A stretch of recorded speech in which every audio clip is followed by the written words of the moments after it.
towards the end of this conference, refuting some of these, would be glad to give them some time. That's the least we can do. It's an open forum. There's nothing to hide.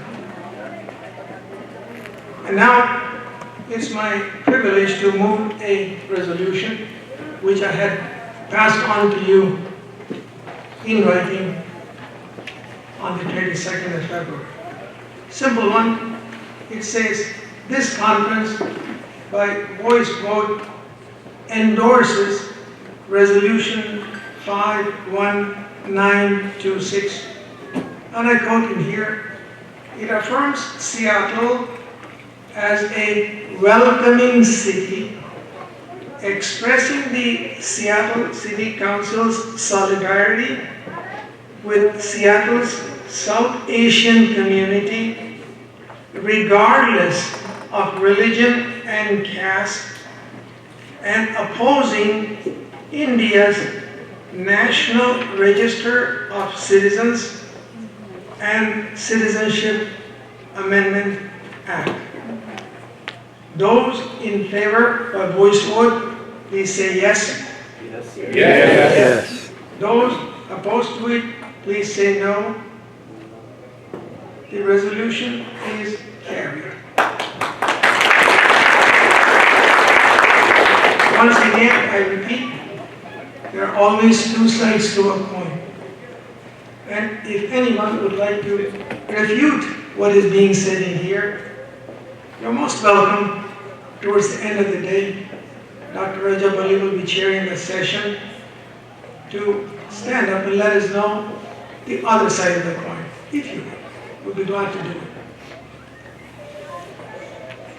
it. You can see I have too much to say. I'm looking for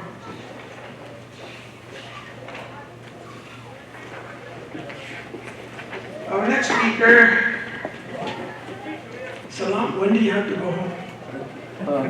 One.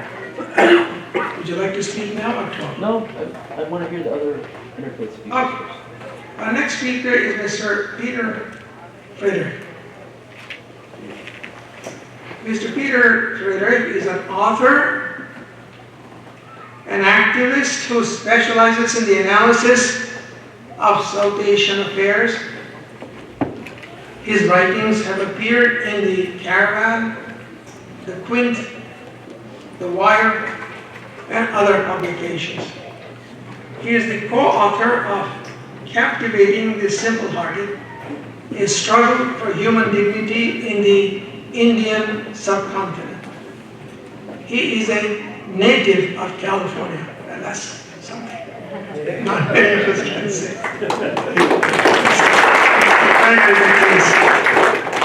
Thank you.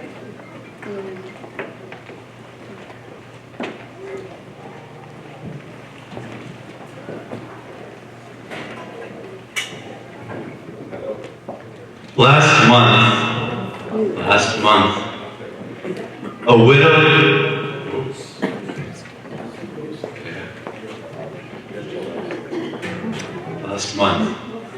widowed Muslim woman in India was arrested and charged with sedition.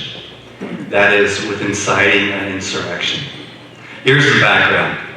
India's Hindu nationalist government wants to pass a law requiring that every resident of the country prove their citizenship. In the state of Karnataka, this proposed National Register of Citizens was the subject of a school play which portrayed a worried family discussing their fears about how the NRC could be used to strip Muslims of citizenship. The 10-year-old daughter of the detained widow, acting in the school play, delivered a line about how she would use her sandals to slap anyone who asked her to show her papers to prove her citizenship. The child's brief dialogue caused a national scandal. Police accused the girl of insulting the Prime Minister. They arrested her widowed mother, as well as the school's headmistress. And they visited the school 5 times to gather evidence and interrogate the other students about the play. A month earlier, another play in Karnataka received a very different reaction. Well, ministers from the central and state government sat in the audience. Child actors surged onto the stage to reenact the mob destruction of the Babri Mosque, while an off-screen narrator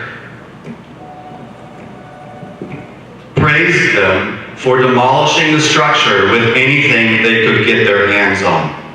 Later, the school's director, a member of the Rashtriya Swayamsevak Sangh, a Hindu nationalist paramilitary, defended the play, arguing that it taught children how to live for the country and showed them how to remove insults to the nation. Police only acted after demands by a third party prompted them to file minor charges against the school's administration. But according to the complainant, they have not bothered to proceed with the investigation. The 16th century Babri Mosque, built in the city of Ayodhya in the state of Uttar Pradesh, stood on a site that Hindu nationalists claim is the location where the Hindu deity Ram was born. After affiliates of the RSS paramilitary launched a campaign to remove the mosque, the Bharatiya Janata Party officially joined the movement.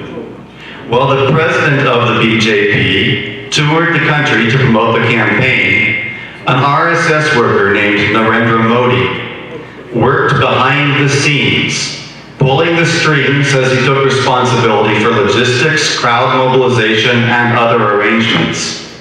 The campaign culminated in December 1992 as hundreds of thousands rallied around the mosque to listen to speeches by BJP leaders. Sparked by their fiery rhetoric, the mob surged forward and destroyed the mosque. The destruction was followed by pogroms throughout northern India, which left up to 3,000 Muslims dead. The destruction represented what international relations expert Divya Shanand calls a poetics of fear, where minority Muslims have no option but to accept their subjugation or face further violence. But it was also, in the words of sociologist Prema Kurian, a watershed event in the history of the Hindu nationalist movement, which propelled the BJP into the limelight. According to Human Rights Watch, the violence helped catapult the BJP into power in the early 1990s. Can I get the slides to move back, please? Thanks, sir. Back to Bob Reed right after that. Yeah, next one. Thank you, sir. Yes, sir. According to Human Rights Watch, the violence helped catapult the BJP into power in the early 1990s. That's how the BJP always rises to power. On the blood of the innocent, on a wave of hatred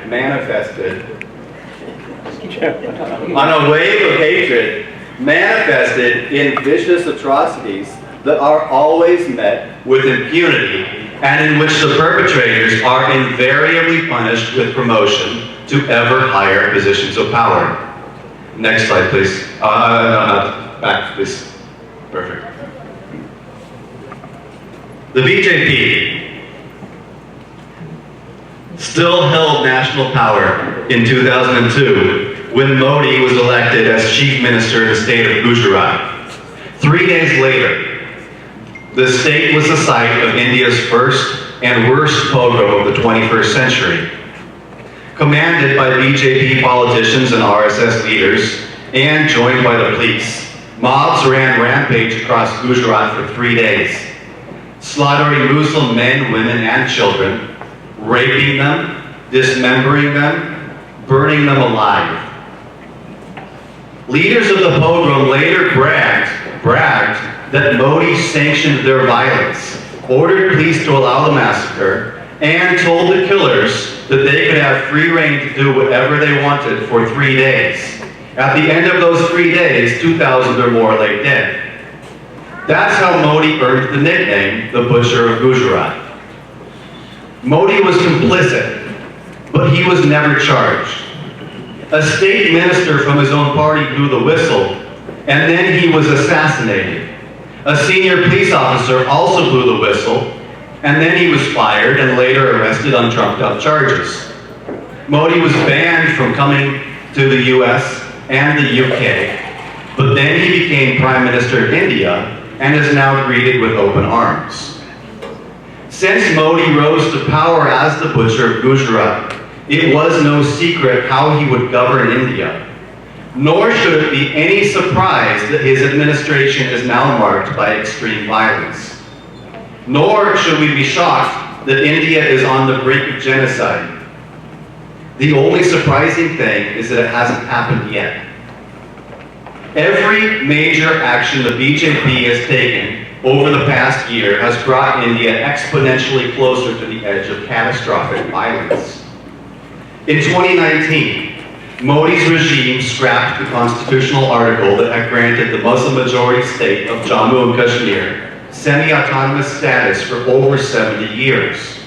Then he ramped up the troop presence and put the entire region on lockdown, where it remains. Kashmir has remained cut off from the rest of the world, a complete black zone, for over 6 months. Modi's regime passed the Ayodhya verdict, giving the same violent Hindu nationalists who destroyed the Babri Mosque permission to build a temple on the site. His government is now entrusted with ensuring construction of the temple. Thus, the BJP, discarding all semblance of secularism, entered the temple building business. Modi's regime passed the Citizenship Amendment Act, providing undocumented immigrants a fast track to citizenship, as long as they're not Muslims. The CAA marks the first time in the history of the Republic of India that religion has been made a criteria for citizenship. The CAA also serves a crucial role when partnered with the proposed National Register of Citizens. Modi's regime, which already implemented the NRC in the state of Assam last year, now wants to impose it nationwide. That would require that every resident of the country prove their citizenship. That's a scary idea for every Indian, but it's truly terrifying for Muslims because of how the CAA and the NRC are designed to work in sync with each other. The NRC would require that every resident of India prove they're a citizen, but the CAA is the loophole allowing any non-Muslim who cannot do so to remain in the country and get on a fast track to normalizing their status. Muslims, on the other hand, have no loophole. Even if they are citizens, if they can't prove it, they potentially face being sent to a detention center and God only knows what from there on out. A legal method for cleansing the country of Muslims is exactly what the BJP intended the CAA and the NRC to provide, and they have made no secret of it. Amit Shah, President of the BJP, Home Minister of India, and the man responsible for pushing through the CAA, has declared that all Hindus, Sikhs, Buddhists, and Christians will get citizenship whether they can prove they are citizens or not, clarifying that the CAA is intended as a loophole to enable the government to target Muslims while putting no one else at risk. Shah says that it was brought in exactly to ensure that no non-Muslims lose their citizenship. When the NRC comes in after CAA, he says, undocumented immigrants need not worry, but infiltrators should. Infiltrators. That's a word that Shah loves. Every infiltrator will be thrown out of the country, he has promised. They will be thrown out one by one, and no infiltrator will be allowed to stay. Shah pledges to ensure a nationwide identification of illegal infiltrators living in the country and vows that once the NRC is conducted across India, each and every infiltrator will be identified and expelled. Termites. That's another term that Shah loves. Infiltrators are like termites in the soil, says Shah. The illegal immigrants are like termites. Lest there be any confusion which people or which community Shah means when he speaks of infiltrators and termites, his fellow party leaders have spoken to remove any ambiguity. Next slide. A virus. That's what the BJP's Yogi Adityanath, the chief minister of Uttar Pradesh, calls Muslims. A green virus, green being the color identified with Islam, which has infected the opposition. Muslims did no favor to India by staying here, he says, nor will it stay if he has anything to do about it. As protests against the CAA and the NRC have swept across India, Modi's regime has met the largely peaceful protesters with brute force. Until recently, Uttar Pradesh was the epicenter of the government's violent attempts to stamp out the resistance. Since December 2019, over 20 people have died in UP's anti-CAA protests. Countless videos show masses of peaceful protesters breaking like waves on the rocks as police charge them and begin randomly brutalizing people. Sanctioning the unprovoked attacks, Chief Minister Adityanath has even vowed to take revenge against the protesters. The BJP leader's revenge has manifested in targeted violence against Muslims throughout the state. In one instance, a 73-year-old Muslim attorney was arrested and taken to a police station in the dead of night. While they beat him in custody, police threatened to destroy his family, throw them all in jail, where they will rot for life, and rape his mother. The many other allegations of atrocities include claims that Muslim teenagers are being picked up by police and subjected to emotional, psychological, and physical torture for hours or days on end. Police are also accused of breaking into mosques, schools, and homes to terrorize Muslim families. In the midnight hours, they appear at Muslim homes to threaten women and children unless they disclose the location of the male members of the family. Forcing their way in, they ransack houses, splintering furniture and stealing valuables. Along the way, they vandalize cars and smash security cameras to erase evidence of their crimes. Universities, strongholds for pluralistic protests against the CAA and the NRC, are also under attack. At the Aligarh Muslim University, police laid siege to the campus, calling the students terrorists and chanting Jai Shri Ram, a slogan meaning Hail Lord Ram, which Hindu nationalists have adopted as a war cry. The violence mirrored that at Jamia Millia Islamia, a university in Delhi. Invading the campus, police fired tear gas into the library, then entered to begin trashing the rooms as they randomly thrashed traumatized students. At the height of this unchecked violence, a national cabinet minister poured fuel on the fire. In late January, as finance minister, Anurag Thakur spoke at a BJP rally. He led the crowd in chants of "Shoot the traitors," a slogan that was previously raised by masked members of the RSS's student wing as they ran rampage across the Jawaharlal Nehru University campus in Delhi, screaming Jai Shri Ram while they attacked students with iron rods, bricks, and acid. Who exactly are the traitors? The traitors are anti-CAA protesters, but more specifically, they are any non-Hindus living in India. That much was made obvious when, as several people acted on the call to shoot the traitors by opening fire on anti-CAA protests. One of the shooters shouted, "In our country, only Hindus will prevail." That's the goal of Hindutva. Hindutva is the religious nationalist political ideology that claims India is a country of Hindus, for Hindus, and only for Hindus, and that anyone who is not a Hindu is a foreigner, an internal threat, and a traitor. Hindutva is the guiding ideology of the RSS. Founded in 1925, the RSS is the oldest and largest non-governmental paramilitary organization in the world. It is all male, uniformed, and armed.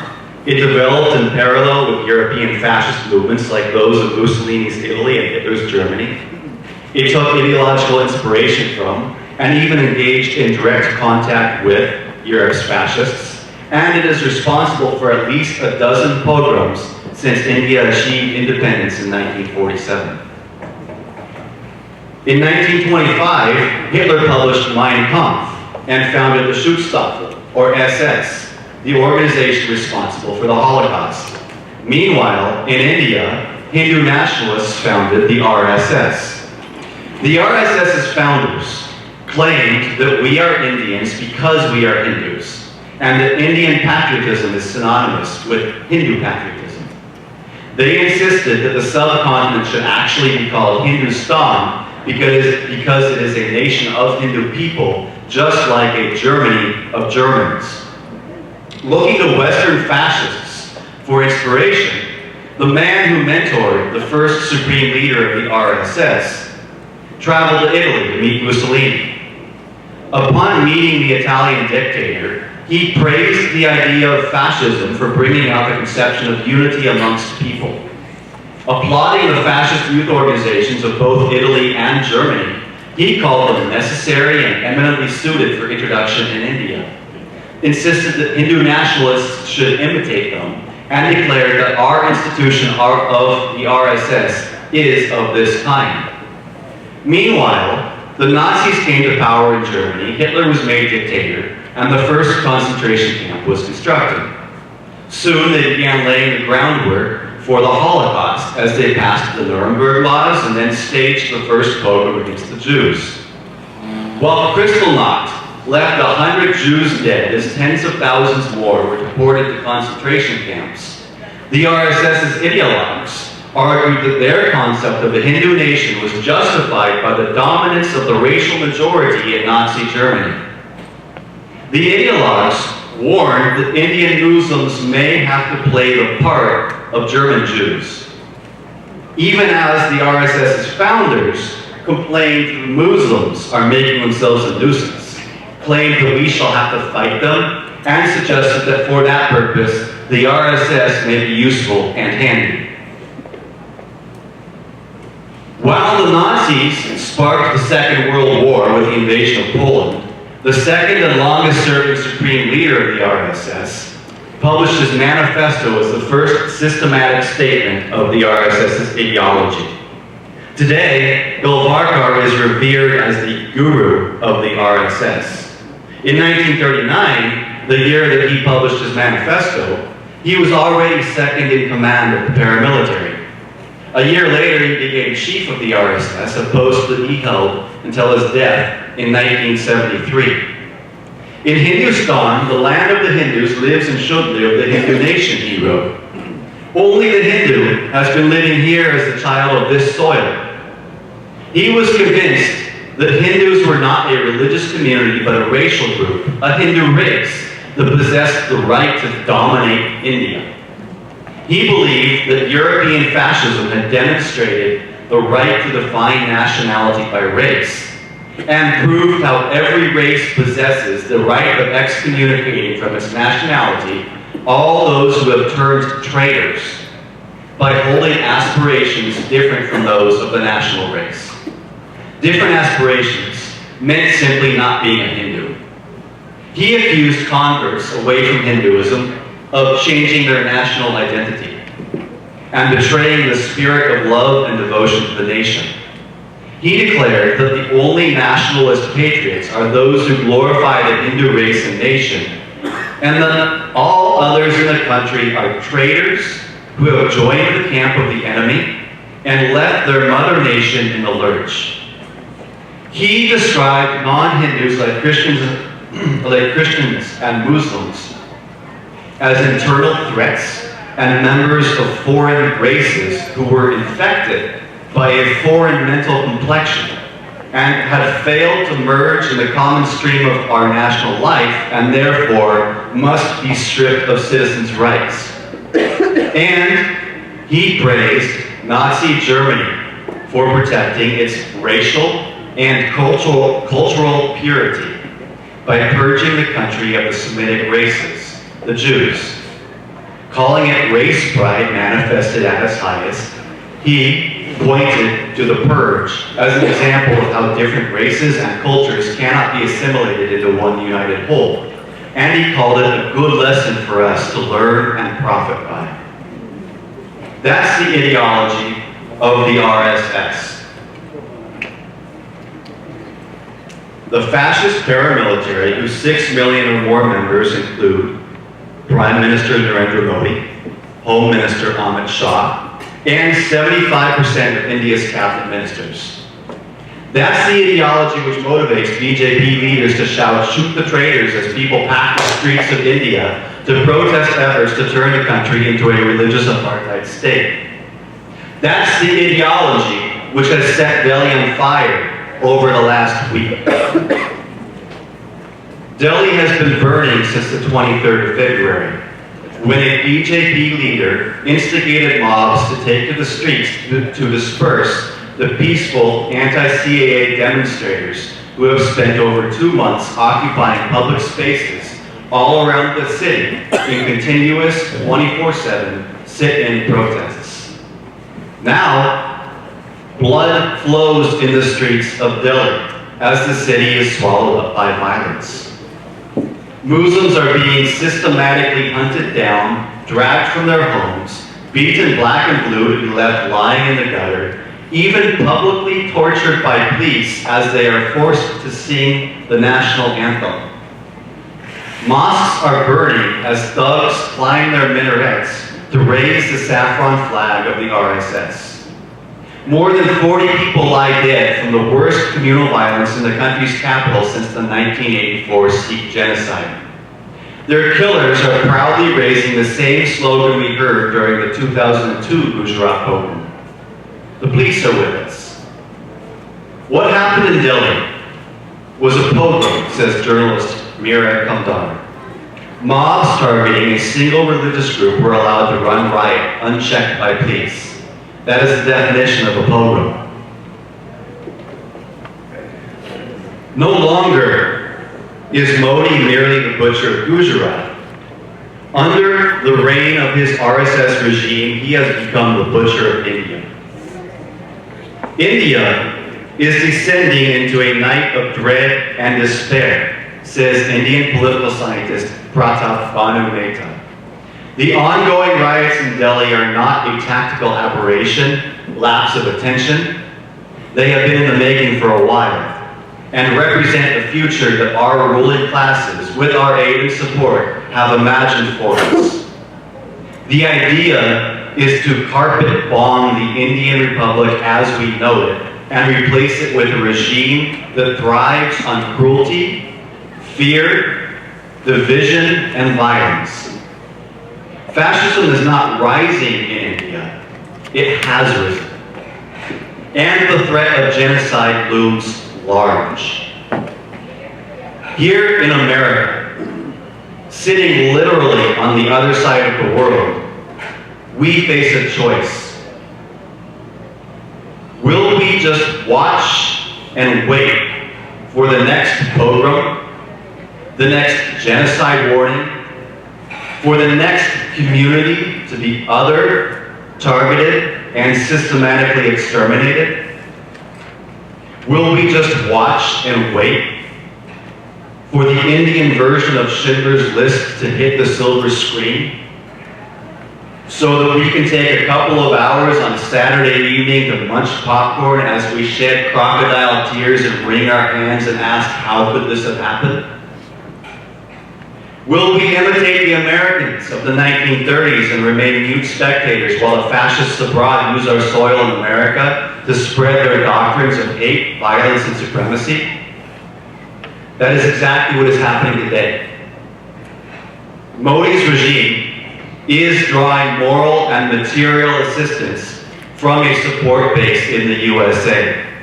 From the thousands of Indian Americans who belong to the overseas wings of the BJP and the RSS, who organize his rock star receptions in America, who fund his campaigns, and who travel to India en masse to work for his election. Meanwhile, President Trump is busy putting profits over people, as he does the dance of love with Modi at his rock star receptions, negotiates trade deals, and then turns around to tell us that Modi very strongly wants people to have religious freedom, even while the butcher of India is sending religious minorities to the graveyard.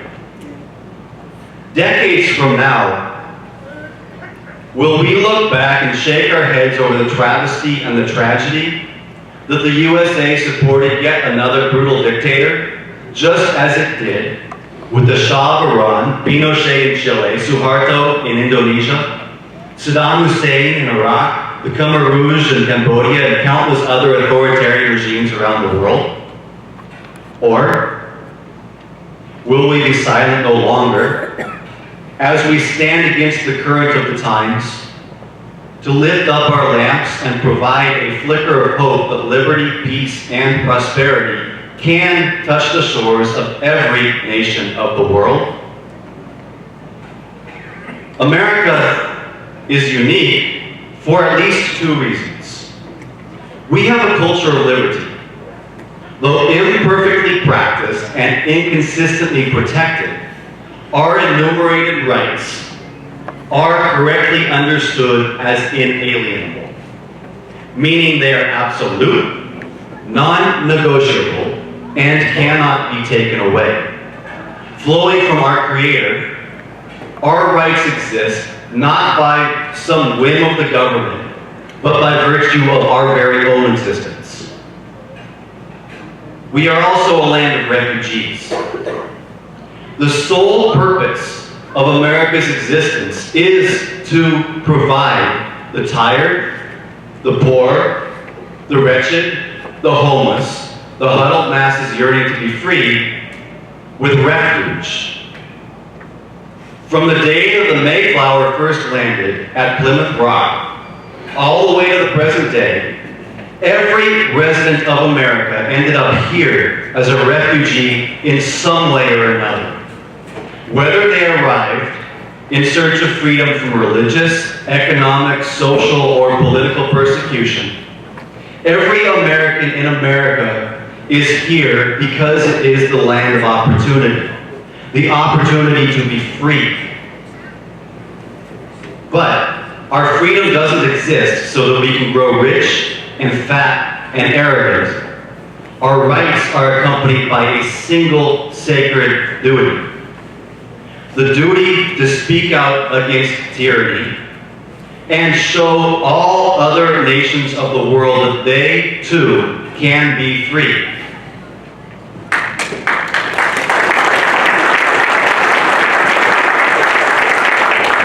For those of us gathered here today, the first and best way to do that is to be a voice for the voiceless, persecuted people of India, for the widows who are thrown behind bars because their daughters dared to stare fascism in the face. Let us remember that our silence in the face of oppression means that we have chosen the side of the oppressor. And let us not fail at our duty to speak. You must speak out.